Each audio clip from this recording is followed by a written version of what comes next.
Meu nome é Teresa, tenho 82 anos. Sempre fui do tipo que colocava todo mundo em primeiro lugar, menos a mim. Nasci em 1943, em um vilarejo pequeno de Minas Gerais, onde o tempo parecia andar mais devagar que o resto do mundo. A vida ali era simples, dura e sem muitas escolhas. A gente aprendia cedo que não podia esperar muito da vida, mas que mesmo assim devia dar tudo o que tinha.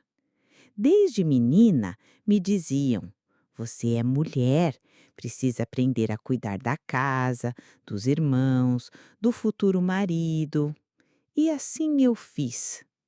Aprendi a varrer o chão batido da cozinha com vassoura de galho antes dos 8 anos. Sabia acender o fogão de lenha, lavar roupa na beira do rio e remendar roupa rasgada com linha grossa e agulha de osso. Tinha sonhos, claro, mas eles eram pequenos e calados. Sonhava em ir até a cidade grande, ver as luzes, usar um vestido que não fosse feito por mim mesma. Mas todo sonho que eu tinha era logo empurrado para um cantinho escuro da mente, como se não fosse permitido. Minha mãe era rígida, mas cansada. Meu pai, ausente e duro. E eu era a filha do meio, a que ninguém notava muito. Talvez por isso eu tenha me acostumado tão cedo a me anular. Aos 12 anos, minha irmã mais nova teve febre, tifoide. Minha mãe entrou em desespero e foi cuidar dela. E eu cuidei dos outros 5 irmãos. Cozinhava, limpava, lavava, costurava. Ninguém me pediu isso. Eu simplesmente fiz, como se já soubesse que era esse o meu papel. Aos 16, minha mãe adoeceu de vez. Eu larguei tudo, inclusive um pretendente que queria me levar para São Paulo para ficar em casa e cuidar dela. Por 2 anos eu fui sua enfermeira, sua companhia, sua filha e seu apoio. Quando ela morreu, eu já era uma velha por dentro. Com 19, casei com Antônio, um homem bom, mas calado. Ele trabalhava na roça e me dava tudo o que podia. Um teto, comida, respeito. Amor, talvez do jeito dele. Tínhamos pouco, mas aos meus olhos era suficiente. Vieram os filhos, um após o outro, 4 no total. E assim a minha vida se resumiu: cuidar. Cuidar deles, cuidar do marido, cuidar da casa. Se alguém adoecia, eu cuidava. Se alguém precisava de conselhos, eu escutava.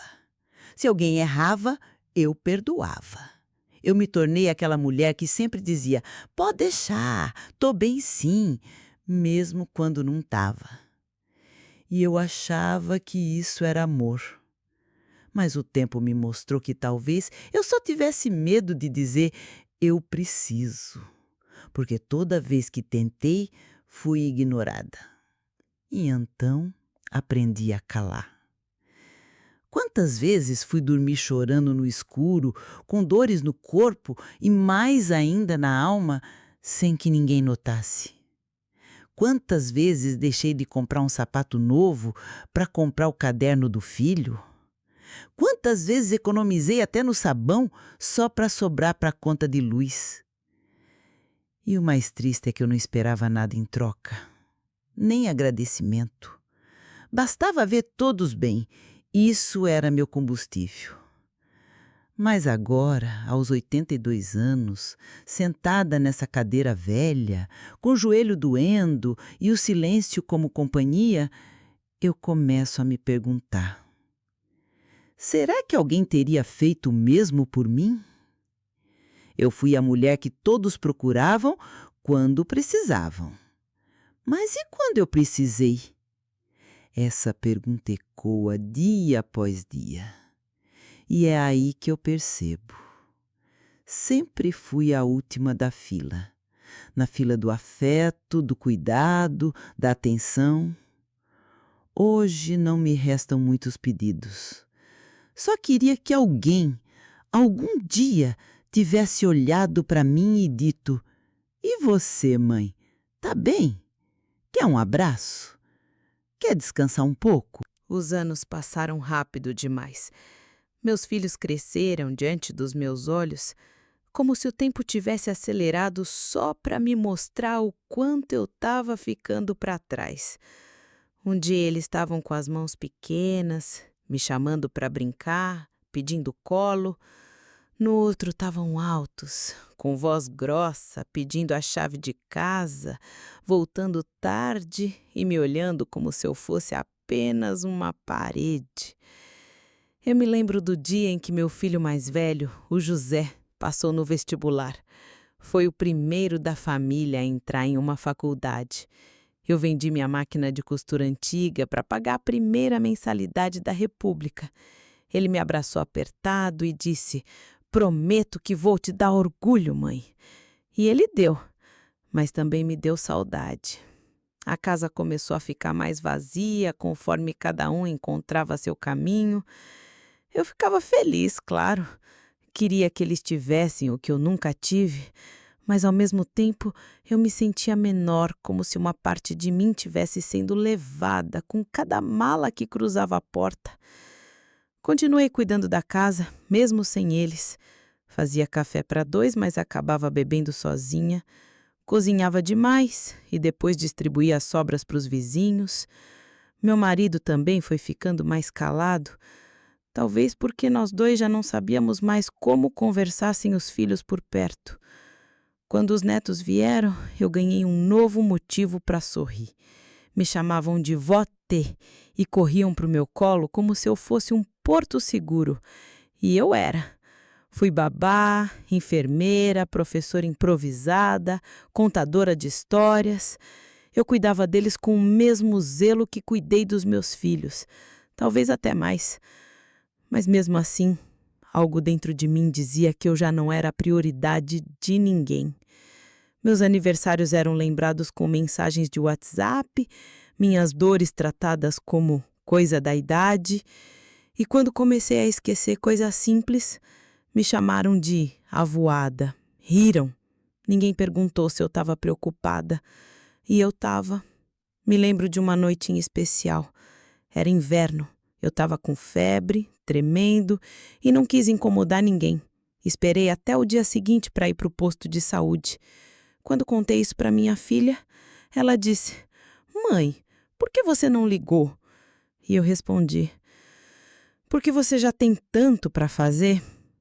Essa foi minha vida inteira, me anulando, achando que amor é isso, se sacrificar em silêncio.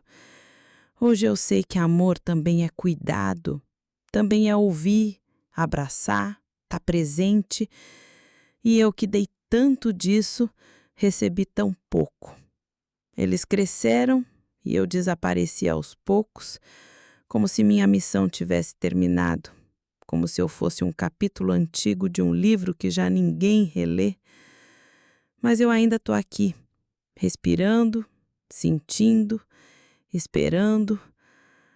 Talvez um dia algum deles se lembre que eu ainda existo, que a mãe que cuidou também precisa ser cuidada. Tem dias que parecem durar mais do que o tempo é capaz de contar. Foi assim, naquela tarde fria de junho. A casa estava silenciosa, como sempre vinha ficando nos últimos anos. Não havia vozes, passos, nem cheiros de comida no ar. Apenas eu, um chale nos ombros e um vazio que parecia ter se acomodado nos cantos do meu lar. Tentei levantar da poltrona para buscar um copo d'água. As pernas estavam estranhas naquele dia, meio bambas, como se algo dentro de mim já soubesse que não era para eu levantar sozinha. Mas teimosa como sempre fui, me apoiei na mesa, depois na parede e fui. Um passo, dois, e então tudo girou. Senti um estalo no joelho e o mundo se virou ao contrário. Caí com um barulho seco, o lado direito do rosto raspando no piso. Um gosto de sangue veio à boca. Tentei gritar, mas não tinha fôlego. Tentei me levantar, mas não tinha força. Fiquei ali por horas, horas inteiras. O relógio na parede parecia zombar de mim com seus tic-tacs lentos. O sol foi indo embora devagar e o frio chegou pelas frestas da janela. A cada minuto, minha esperança diminuía. Meu celular estava no quarto, a porta estava trancada. Ninguém ia chegar. Pensei em tudo, em todos. Lembrei de quando meu filho caíra da bicicleta e eu corri descalça pela rua para socorrê-lo, de quando minha filha teve uma crise de ansiedade e eu passei a noite acordada, de mãos dadas com ela, dizendo que tudo ia ficar bem. E agora, quem faria isso por mim? Não chorei no início, mas quando a noite caiu e eu ouvi apenas o som dos grilos lá fora, chorei como uma menina assustada. Me senti pequena, invisível, esquecida. Quando enfim consegui me arrastar até o quarto, com o corpo doendo e o rosto molhado, liguei para minha filha. Ela atendeu no terceiro toque. Alô, mãe? Eu não consegui falar de cara. Ela insistiu. Mãe, está tudo bem? E eu sussurrei. Caí. Ela fez um som de surpresa, mas não de desespero. Perguntou se eu queria que ela fosse até lá. Eu disse que não precisava. Mentira. Eu queria. Queria muito. Naquela noite, dormi com um travesseiro sob o joelho e um gelo improvisado com um pano de prato. Nenhum dos meus filhos apareceu. No dia seguinte, recebi uma mensagem curta. Se precisar, avisa. Mas eu já tinha aprendido a não pedir. Fui ao posto de saúde sozinha, mancando. O enfermeiro me olhou com pena. Perguntou se não tinha ninguém que pudesse me acompanhar. Respondi que não. Na volta para casa, sentei no banco da praça e fiquei observando as folhas caindo das árvores. Lembrei do tempo em que minha casa era cheia, barulhenta, viva. Agora era só eu e meu joelho roxo. Naquele dia, uma verdade doeu mais que a queda. Ninguém viria me levantar. Eu era a mulher que sempre esteve lá para todos, mas naquele chão frio da minha própria casa, percebi que quando eu caí, ninguém veio por mim. Foi uma semana depois da queda. O roxo no meu joelho já tinha mudado de cor, doía menos, mas a alma doía mais. Não era a dor do corpo, era a do esquecimento. Resolvi fazer algo que eu não fazia com frequência, ligar para um dos meus filhos. Escolhi José, o mais velho. Sempre foi o mais sensato, o que dizia que cuidaria de mim quando eu envelhecesse. Peguei o telefone fixo com as mãos trêmulas e disquei. Chamou 3 vezes. Na quarta, ele atendeu. Mãe, tudo bem? José, minha voz saiu fraca, embargada. Agora não posso falar muito. Estou numa reunião. O que foi? Eu só queria conversar um pouco. Ele suspirou, como quem segura a pressa. Mãe, não dá agora. Liga mais tarde. Não liguei. Fiquei sentada com o telefone no colo, olhando para o nada. Como a gente se torna um incômodo para aqueles que mais amam. Não era como se eu quisesse pedir dinheiro, favores, nada. Eu só queria ser ouvida. Queria sentir que ainda existia para ele.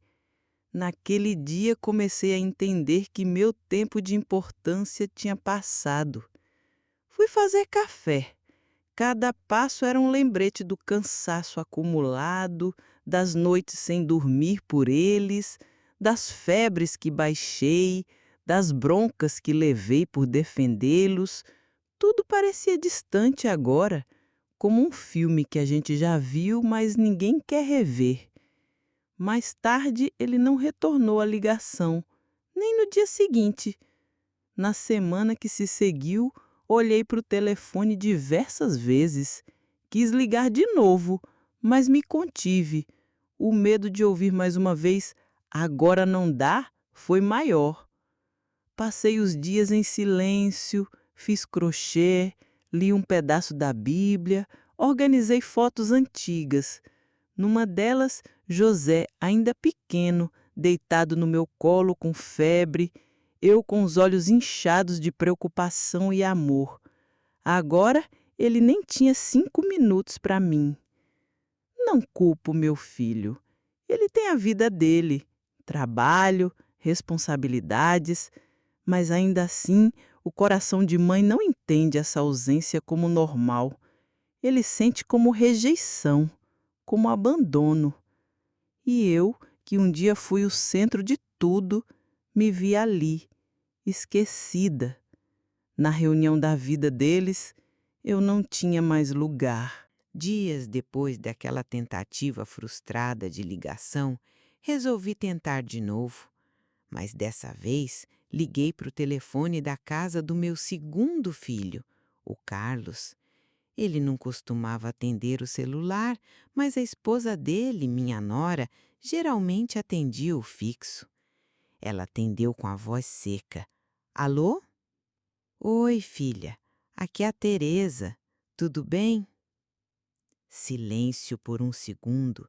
Ela não me chamava de mãe? Ah, oi, dona Teresa. Carlos não está. Saiu cedo hoje. Eu entendo. Eu É que tô com umas dores e queria ver se podia passar uns dias com vocês, só para descansar um pouco. Do outro lado da linha, ouvi um riso nervoso, daqueles que escondem mais incômodo do que surpresa. Olha, dona Teresa, aqui tá tudo muito corrido, as crianças com escola, Carlos trabalhando demais, eu não dou conta nem de mim. A senhora tem que aprender a se virar, né? O mundo parou por um segundo.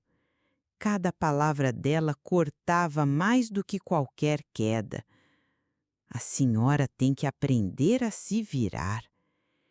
Engoli seco. Respondi com um fio de voz. Claro, filha.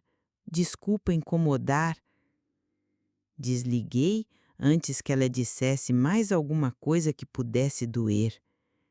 Sentei na beirada da cama e chorei. Mas dessa vez não chorei como quem espera consolo. Chorei como quem entendeu. Entendi que eu era um peso, que minha presença causava desconforto, que o espaço que um dia foi meu agora não existia mais. Lembrei de quando ela, minha nora, teve o segundo filho. Fiquei 3 meses na casa deles. Cozinhei, limpei, cuidei do bebê para que ela pudesse dormir. Fiz tudo com carinho, sem esperar nada, nem agradecimento. Fiz porque era meu jeito. E agora ela me dizia que eu tinha que me virar. Fui até a cozinha e olhei para o armário vazio. Peguei uma lata de ervilha, única coisa que tinha ali, e me servi com arroz amanhecido. Era pouco, mas deu para encher o prato. O que não deu para encher foi o peito. Passei a noite em claro, deitada, olhando para o teto e lembrando do passado. Me vi jovem, forte, rodeada por filhos, netos, conversas, risos, e agora mal podia contar com uma palavra de conforto. Naquela madrugada, fiz algo que não fazia havia anos. Rezei. Pedi a Deus que me desse força, não para viver mais, mas para aguentar esse tipo de dor que ninguém vê. A dor de ser ignorada por aqueles que você mais amou. A dor na perna não passava. O corpo todo parecia dar sinais de que não aguentava mais. Mas ninguém via, ninguém perguntava. Então, tomei coragem. Coloquei meu vestido mais leve, prendi o cabelo do jeito que dava e fui. Peguei 2 ônibus. No primeiro, sentei ao lado de uma moça que olhava para mim como se eu fosse invisível. No segundo, fiquei em pé. E mesmo assim, ninguém se ofereceu para me dar o lugar. Chegando ao posto, esperei. Por mais de 2 horas.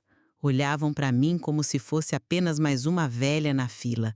E talvez eu fosse mesmo. Mas por dentro, eu gritava. Queria que alguém notasse, que perguntasse. Mas não perguntaram. Quando finalmente entrei, o médico, um rapaz novo, me atendeu com certa pressa. "O que a senhora está sentindo?" "Cansaço, doutor, dor na perna, na cabeça e aqui dentro, uma coisa estranha, como se estivesse tudo pesado." Ele mediu minha pressão, pediu alguns exames e fez perguntas rápidas. Depois me olhou nos olhos e disse: "Dona Teresa, a senhora está com depressão. E também tem indícios de diabetes. Vamos acompanhar." Depressão? Aquela palavra me pegou como um soco. Eu? Eu que sempre fui forte? Eu que aguentei tudo e mais um pouco? Saí dali com uma sacola de papéis e um diagnóstico que pesava mais que minha bolsa.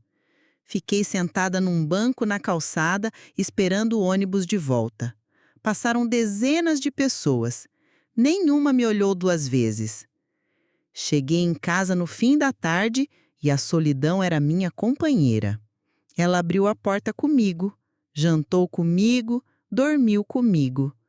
Fiquei olhando para o teto por muito tempo naquela noite, pensando em como, no fundo, o médico estava certo. Eu estava doente, mas não só no corpo. Era na alma, no coração, na lembrança. Depressão é o nome moderno. Eu chamava de tristeza velha, daquela que se acumula, que vai ficando, ficando, até que você já não sabe mais onde está o começo. E eu, que um dia fui o porto seguro de todos, agora não tinha para onde correr. Mas no fundo, uma vozinha ainda dizia: "Aguenta mais um pouco, Teresa, porque se você cair de vez, ninguém vai notar." E foi por isso que eu decidi fazer algo diferente. No dia seguinte, comecei a escrever pequenas memórias, uma forma de me lembrar que eu existia. Talvez seja isso que eu esteja fazendo agora, contando minha história, porque se o mundo esqueceu de mim, eu não posso esquecer de quem eu fui. Naquela manhã nublada, o som da campainha me assustou. Era raro, quase nunca tocava. Levantei com dificuldade, ajeitei o avental e fui até a porta. Quando abri, fiquei alguns segundos sem entender. Um rapaz alto, magro, com barba por fazer, me olhava com um sorrisinho sem jeito. Nos olhos dele havia algo conhecido, mas minha mente demorou a ligar. "Vó, sou eu, o Luan." Meu neto, meu pequeno Luan, aquele que eu ninava cantando o boi da cara preta, que eu levava para a escola de mão dada, agora estava ali, homem feito, e eu quase não o reconheci. Ele me abraçou forte, cheirava a perfume e cidade grande, e naquele aperto, meu coração esqueceu por um instante a solidão. Senti sua falta, vó. Eu precisava vir. Entrou, sentou-se na cadeira de palha que era do meu marido, olhava ao redor como quem visita um museu. Tudo era igual e ao mesmo tempo estranho para ele. Conversamos por horas. Ele contou que estava trabalhando em outra cidade, que pensava em mim, mas a correria o engolia. Eu entendi. Não o julguei, só escutei. E cada palavra dele era um remédio. No meio da conversa, ele disse: Vó, a senhora está bem? Parece tão magrinha, triste. Tentei sorrir. A gente vai ficando assim com o tempo, meu filho. Mas só de você ter vindo já me deu mais vida do que qualquer remédio. Ele chorou. Chorou como um menino. Pediu desculpas por ter sumido. Disse que não sabia que eu estava tão sozinha. Naquele dia, cozinhei o feijão do jeito que ele gostava. Rimos, contamos causos antigos, tiramos uma foto juntos. E pela primeira vez em muito tempo, me senti viva. Antes de ir embora, ele me prometeu voltar. Não sei se vai cumprir. Mas aquele dia ficou em mim como um tesouro. Porque por um instante, eu fui lembrada. A receita era simples: tomar um comprimido de manhã e outro à noite. Mas para quem já não enxerga tão bem e vive com tonturas, até isso vira um desafio. Na primeira semana, confundi os horários. No segundo dia, esqueci de tomar. Comecei a me sentir pior, mais esquecida, mais confusa. Então resolvi ligar para minha filha. Expliquei com cuidado. Disse que precisava de ajuda para organizar os remédios. Talvez alguém vir uma vez por semana. Ela respondeu com um riso irônico. Ah, mãe, pelo amor de Deus, não começa com drama. Todo mundo tem problema. Drama. Era isso que eu era para eles agora? Fiquei em silêncio. Ela continuou. Compra um organizador de remédio na farmácia. Tá resolvido. Não tem que depender de ninguém. Desliguei com o coração apertado. Eu nunca fui de depender. Sempre fui a que dava conta de tudo. Mas agora, com os anos nas costas, eu só queria um pouco de compaixão. Comprei o tal organizador, mas os olhos falhavam e as mãos tremiam. Um dia, tomei 2 comprimidos de uma vez sem perceber. Passei mal, vomitei, tive calafrios. E mesmo assim, não liguei para eles. Me deitei, com o corpo doente e a alma em pedaços. Só conseguia pensar: será que é isso que chamam de ser um peso? Naquela noite, rezei mais uma vez, mas não pedi força. Pedi que Deus me lembrasse quem eu fui. Porque se eu lembrasse da mulher que um dia fui, talvez aguentasse ser quem eu sou agora. Não queria piedade, queria apenas humanidade. E naquela casa silenciosa, percebi que ser velha é muito mais do que rugas. É ter lembranças de mais e pessoas de menos para compartilhá-las. O Natal sempre foi a época mais especial da minha vida. Era quando a casa ficava cheia de risos, cheiros de comida, papel de presente rasgado, crianças correndo e abraços apertados. Passei semanas antes do Natal deste ano limpando cada canto da casa. Tirei as cortinas, lavei o chão, preparei biscoitos. Fiz aquela torta de frango que todos amavam. Comprei balões e pendurei luzinhas na janela. Tudo com o pouco que eu tinha. Liguei para meus filhos. Cada um disse que viriam. Mãe, claro que vamos. Como poderíamos faltar? Meu coração se encheu de esperança. Peguei a louça boa, aquela do meu casamento, escondida no fundo do armário. Escrevi os nomes em papeizinhos para os lugares na mesa. Preparei lembrancinhas simples, mas feitas com amor. No dia 24, acordei cedo, vesti minha roupa mais bonita, passei perfume, acendi as luzes da varanda e esperei. E esperei. O sol foi embora e, no lugar dele, veio o silêncio. O telefone não tocou.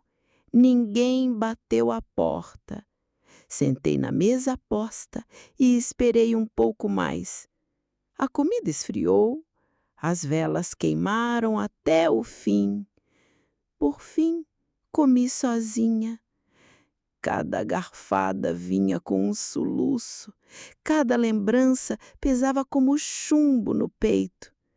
Lembrei dos natais passados, quando eles eram pequenos, quando eu fazia de tudo para que cada um tivesse um brinquedo, um sorriso. Naquela noite, a única luz que brilhou foi a da minha única vela. A única voz foi a da minha música no radinho. E o único presente foi a certeza cruel. Eu não fazia mais parte do Natal de ninguém. Chorei até dormir, sentada na cadeira de balanço. E quando acordei, no dia 25, não havia mensagem, ligação, nem visita. Era como se eu tivesse desaparecido do coração de todos. Depois do Natal, os dias ficaram ainda mais longos. A casa já não parecia minha. Era como um espaço onde o tempo se arrastava. Comecei a falar sozinha. Primeiro achava que era para não enlouquecer. Depois percebi que era porque eu precisava ouvir uma voz, qualquer voz. Fazia café e dizia: Teresa, você não pode esquecer o leite. Guardava as roupas e falava: essa blusa foi a que você usou no aniversário do José, lembra? Era como se existissem duas de mim, uma que fazia e outra que testemunhava. Comecei a contar minha vida para as paredes, repetia histórias, risos antigos, saudades. Me emocionava com lembranças que ninguém mais queria ouvir. Às vezes achava que estava ficando doida, mas depois entendi, não era loucura, era necessidade. Porque quando o mundo te silencia, você grita para dentro. Escrevi cartas para meus filhos, mas não mandei. Falei com retratos antigos, conversei com as plantas, dei nomes aos passarinhos que vinham beber água. Era assim que eu seguia, comigo mesma. E, curiosamente, comecei a me lembrar de coisas que havia esquecido. Minha própria voz, meus gostos, meus sonhos de menina. Descobri que, no fundo, eu ainda morava dentro de mim. Talvez, se um dia eles voltarem, não encontrem mais aquela mulher submissa, calada, apagada. Talvez encontrem uma mulher que, mesmo esquecida por todos, lembrou de si. E que decidiu, entre uma conversa e outra com o espelho, que ela ainda merecia amor, mesmo que fosse só o dela própria. Depois daquela noite em que dormi com o rosto inchado de tanto chorar, comecei a ter ainda mais dificuldades com o equilíbrio. Meus joelhos doíam, a vista embaçava, e qualquer passo podia ser um risco. Na semana seguinte ao Natal, fui varrer o quintal. O sol estava fraco, o vento leve, e por um momento me senti bem. Mas ao dar um passo em falso na calçada irregular, torci o tornozelo e caí. Senti a pancada seca no chão. O grito escapou da minha boca sem força. Fiquei deitada ali, sentindo a poeira no rosto e a dor atravessando meu corpo. Minha casa tem vizinhos dos dois lados, casas coladas, onde se escuta até espirro. Sei que ouviram, tenho certeza. Vi uma cortina balançar, um vulto na janela, mas ninguém veio. Fiquei ali por quase 40 minutos, até conseguir com muito custo me arrastar até a escada e puxar o portão. Apoiada no batente, fui me erguendo. O mundo girava. Cada parte do meu corpo gritava, mas eu não gritava mais. Aprendi que meu grito não faz eco. Entrei em casa e sentei no chão da cozinha. Chorei de raiva, mas não dos vizinhos. Chorei da minha impotência. Chorei por ter me tornado invisível até para quem mora tão perto. Naquela noite, olhei pela fresta da janela. O vizinho da direita fazia churrasco, ria com amigos. A vizinha da esquerda estava na varanda, no celular. Me viram? Talvez, mas às vezes o olhar passa por nós como se fôssemos um poste, um muro, uma sombra. No outro dia, quando fui na vendinha da esquina com o tornozelo enfaixado, o dono me perguntou: "Caiu de novo, dona Teresa?" Assenti. Ele não disse nada. Me deu o troco, sorriu por educação e voltou ao seu serviço. Voltei para casa com a certeza de que, se um dia eu caísse e não levantasse, talvez ninguém notasse. Ou notassem. Dias depois daquela queda, passei a sair menos. Tinha medo e ninguém me ligava para saber se eu estava bem, então tanto fazia. Uma tarde, ouvi o carteiro chamar pelo portão. "Dona Teresa, tem correspondência para a senhora." Levantei devagar com a ajuda da bengala improvisada. Era raro chegar algo com meu nome. Quase sempre eram contas ou panfletos. Mas naquele dia era um envelope marrom, sem remetente conhecido. Abri sentada na cadeira da varanda. Dentro havia uma carta, escrita com caneta azul, letra cursiva. Era do Luan, meu neto. "Vó, pensei muito naquele nosso dia. Queria te escrever porque, sinceramente, não sei como deixar de me sentir culpado. Te ver sozinha me deu um aperto que não passou até hoje. Eu queria estar mais perto. Queria que a senhora soubesse que, mesmo de longe, penso muito em você. Não se esquece de quem salvou sua infância. Não se esquece de quem ensinou o que é amor." Li e reli aquela carta por horas. Abracei o papel como se fosse ele. Era só uma folha, mas trouxe mais calor ao meu peito do que todos os telefonemas frios que recebi dos meus filhos. Na carta, ele dizia que estava fazendo um pequeno projeto na faculdade sobre memórias e afetos. Queria contar minha história, queria me ouvir mais, saber das coisas que vivi. Prometeu voltar em breve. Guardei a carta dentro da caixinha onde estão minhas fotos antigas. Naquela noite, cozinhei um arroz doce, o preferido dele. Não sabia quando ele viria, mas decidi que a partir dali eu não ia mais me calar. Voltei a escrever meu caderno de memórias, retomei as cartas não enviadas, peguei o gravador antigo do meu marido e comecei a contar minha vida em voz alta. Se o mundo não queria ouvir, ao menos eu deixaria minha voz guardada. E talvez um dia, quando eu não estiver mais aqui, ele escute e entenda que a sua avó foi muito mais do que uma senhora esquecida numa casa velha. Ela foi amor, silenciado, mas inteiro. Com a carta de Luan guardada entre minhas coisas mais preciosas, senti um calorzinho no peito que há muito tempo não sentia. Era como se, de repente, eu tivesse voltado a existir.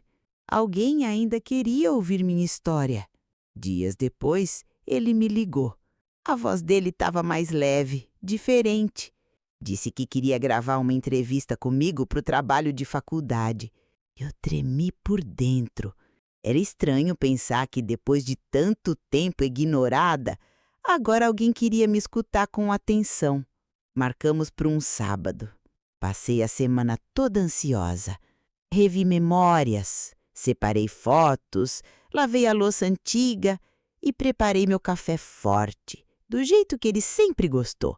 Quando Luan chegou, estava com uma câmera simples, um gravador e uma pasta. Me abraçou como da última vez, mas dessa vez demorou mais. Sentamos na sala. Ele ajustou a câmera, testou o microfone e me explicou que ia perguntar sobre minha vida desde a infância. Eu sorri. Mas você tem tempo para isso tudo, meu filho, porque a história é longa. Ele riu. Tenho, vó. Hoje o tempo é todo seu. E foi assim que comecei. Falei dos meus pais, da roça, do primeiro sapato que ganhei com 11 anos. Falei do amor com seu Joaquim, da nossa casa feita com as próprias mãos, do parto do meu primeiro filho à luz de lamparina, dos sorrisos, das perdas. Falei do abandono, dos aniversários esquecidos, do Natal sozinha e chorei, pela primeira vez sem me envergonhar. Luan não interrompeu, não desviou o olhar, apenas escutou. Depois de 3 horas, ele desligou a câmera. Ficamos em silêncio por um tempo. E então ele disse: Vó, a senhora é incrível. Sua história precisa ser contada para o mundo. Senti que algo dentro de mim se acendeu. Pela primeira vez em anos, não me senti um fardo. Me senti importante, necessária, viva. Luan voltou no fim de semana seguinte. Trouxe um notebook e me mostrou uma ideia. Queria criar um canal no YouTube com minhas memórias. Disse que hoje em dia pessoas se emocionam com histórias reais e que a minha era daquelas que tocava o coração. Eu ri. Achei que fosse brincadeira, mas ele estava sério. Me mostrou uma página com o meu nome, uma foto minha sorrindo no quintal. Tinha um vídeo lá, da primeira gravação, com mais de 1000 visualizações. Tá vendo, vó? As pessoas estão ouvindo. Eu não sabia o que sentir. Uma parte de mim queria esconder a cara, outra queria abraçar o mundo. Nos dias seguintes, comecei a gravar com ele. Todo sábado era dia de câmera. E também era dia de lembranças, e risos e choro. Falei da minha primeira menstruação, das receitas da minha mãe, da primeira vez que dirigi um carro velho com medo. Falei do dia que perdi meu pai e do dia que meu neto voltou para me lembrar que eu ainda existia. Aos poucos, os comentários apareceram. Pessoas dizendo que choraram com minha voz, que lembraram das próprias avós, que se arrependeram de não terem visitado as suas enquanto estavam vivas. Era como se, finalmente, eu estivesse fazendo algo que importava, que tocava, que curava, mesmo por um pouquinho. Os filhos não comentaram nada, nem ao menos ligaram. Mas eu não esperava mais nada deles. Aprendi que, às vezes, o amor que a gente precisa vem de onde menos espera. E ali, na frente da câmera, contando minha vida com sinceridade, eu me sentia livre. Pela primeira vez, eu não estava mais só. Os vídeos estavam se espalhando.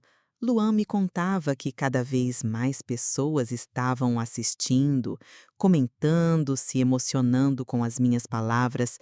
Eu não tinha noção do que era esse tal de viralizar, mas ele dizia que a minha história estava tocando corações pelo Brasil inteiro.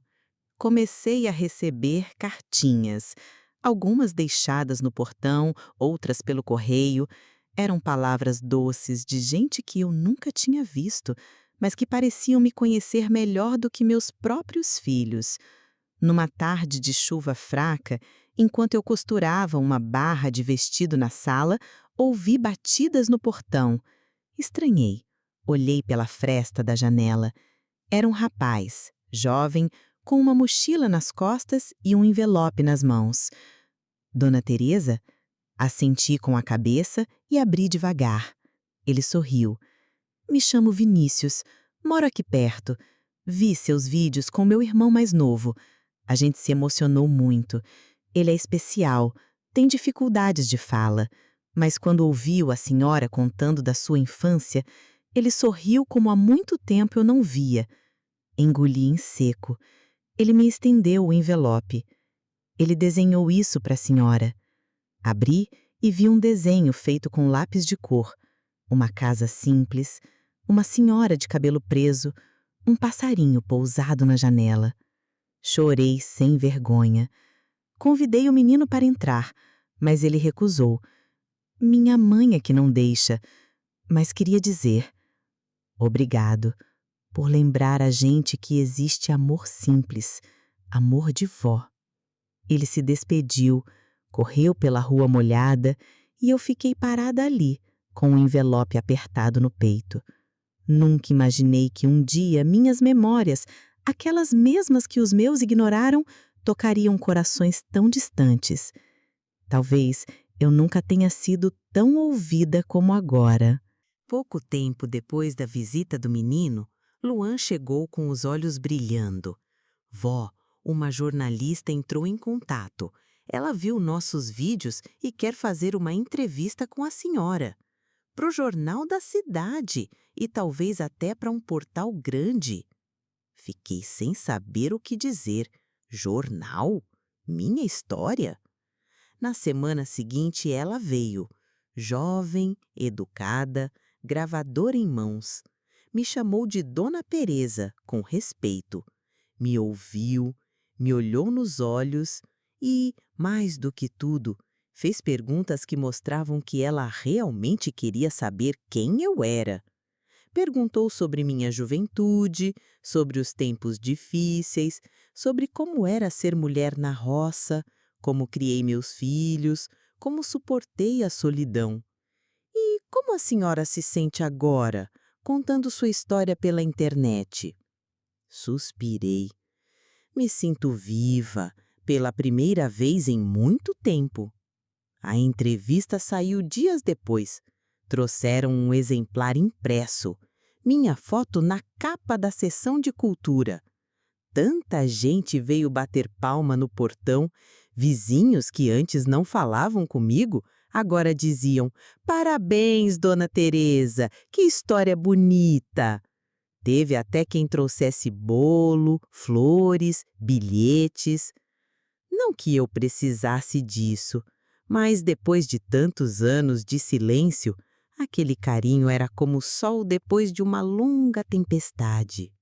Luan sorriu. Vó, a senhora está mudando vidas, mas a principal vida que mudou foi a da senhora mesma. E ele tinha razão. A solidão não sumiu de vez. Os filhos continuavam ausentes, mas agora eu sabia que minha voz podia ecoar, que meu amor de vó, mesmo esquecido por uns, podia ser o abrigo de outros. E isso ninguém podia tirar de mim. A entrevista continuava repercutindo. Pessoas da cidade, do interior e até de fora do país estavam mandando mensagens. Eu me acostumei a ver bilhetes no portão, cartas na caixa, crianças me chamando de vovó da internet quando passavam na rua. Mas nada me preparou para aquele áudio. Estava sentada na cozinha escutando no radinho uma música antiga quando o telefone tocou. Era um número conhecido, mas distante. O nome na tela? Renata, minha filha mais velha. Minhas mãos tremeram. Atendi, mas caiu. Logo em seguida chegou um áudio. Demorei alguns segundos para apertar o play. O coração batia apressado, como se tivesse 20 anos de novo. A voz dela entrou baixa, pausada. Mãe, eu vi seu vídeo. Vi o jornal. Vi tudo. Eu não sei o que dizer. Me desculpa. Me desculpa por tudo. Houve uma pausa como se ela estivesse chorando. A gente errou, mãe. Eu errei. Deixei a senhora sozinha. Esqueci de tudo que a senhora fez.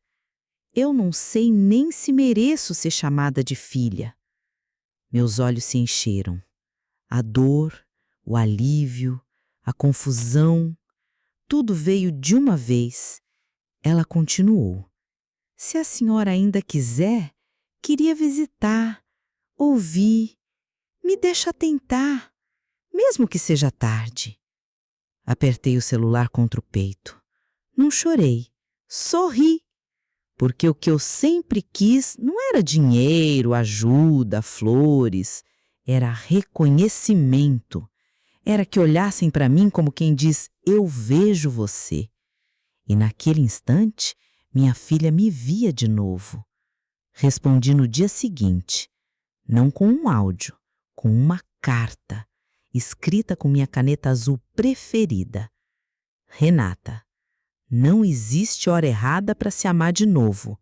Se você quiser vir, minha porta vai estar aberta, como sempre esteve. Renata chegou numa sexta-feira à tarde. Veio sozinha, sem marido, sem filhos. Quando desceu do carro, parecia outra. Olhar baixo, roupa simples, sem pressa. Abri o portão e ela me olhou por um instante longo. Depois correu e me abraçou. No choro preso de anos escorreu ali, no meu ombro. Ficamos abraçadas por minutos, sem falar, como se estivéssemos reconstruindo tudo com o simples toque da pele.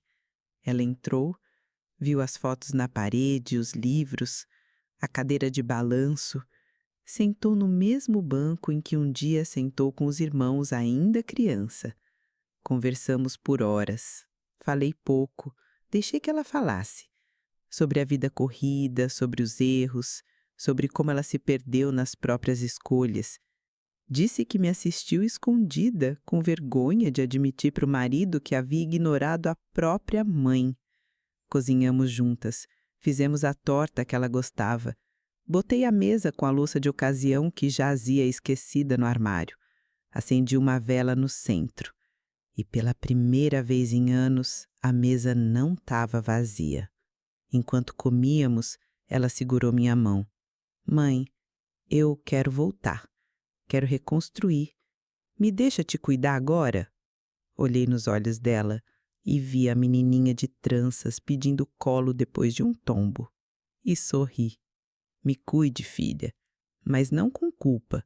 Me cuide com amor. Depois do jantar, Luan chegou. Encontrou a mãe e a avó juntas rindo de piadas velhas. Nos filmou de longe, sem atrapalhar. Disse que aquele momento ia virar o próximo vídeo. E foi nesse dia que percebi.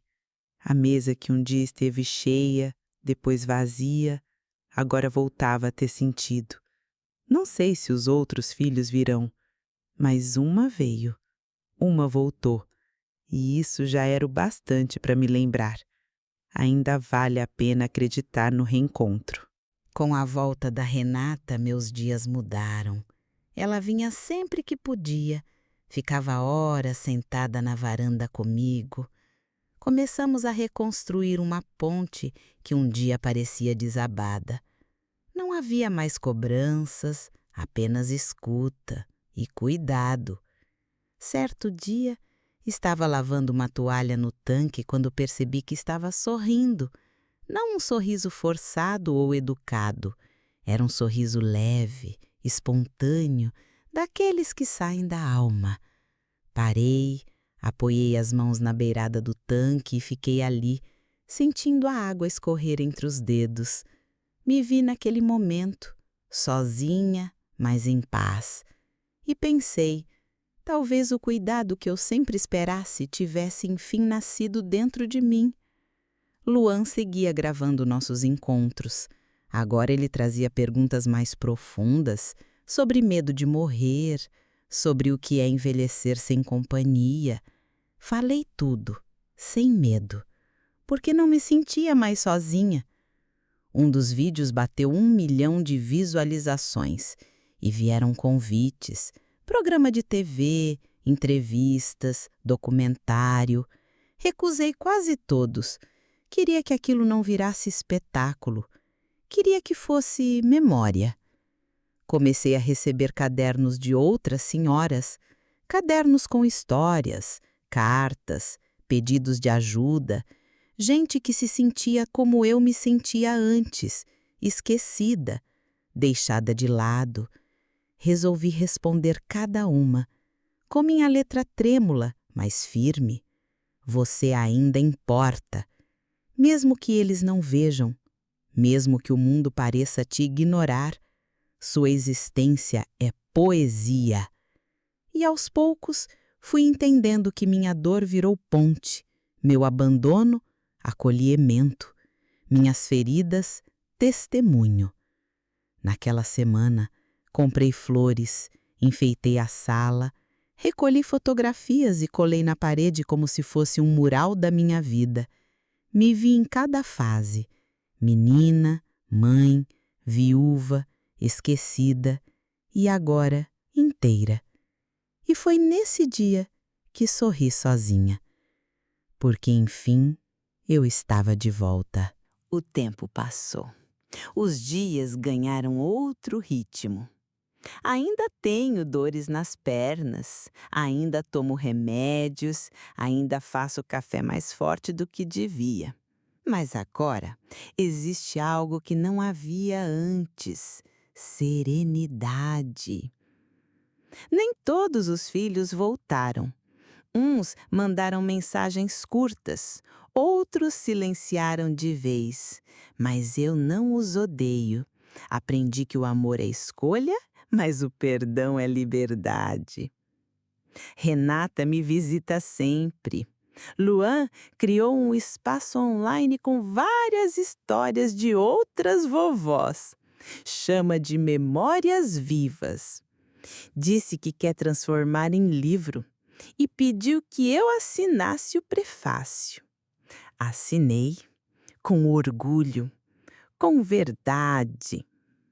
Hoje, minha casa é simples como sempre foi, mas agora tem risos nos cantos, tem cheiros de bolo e som de gravador ligado. Tem a cadeira da varanda sempre ocupada. E se me perguntarem hoje se eu ainda acho que ninguém cuidou de mim, respondo: sim, no fim, ninguém cuidou. Mas sabe o que aconteceu? Eu aprendi a me cuidar, a me ouvir, a me respeitar. E quando isso aconteceu, tudo mudou. Cuidar de todos me ensinou muito, mas me cuidar me salvou. Hoje, se eu partir, não parto vazia.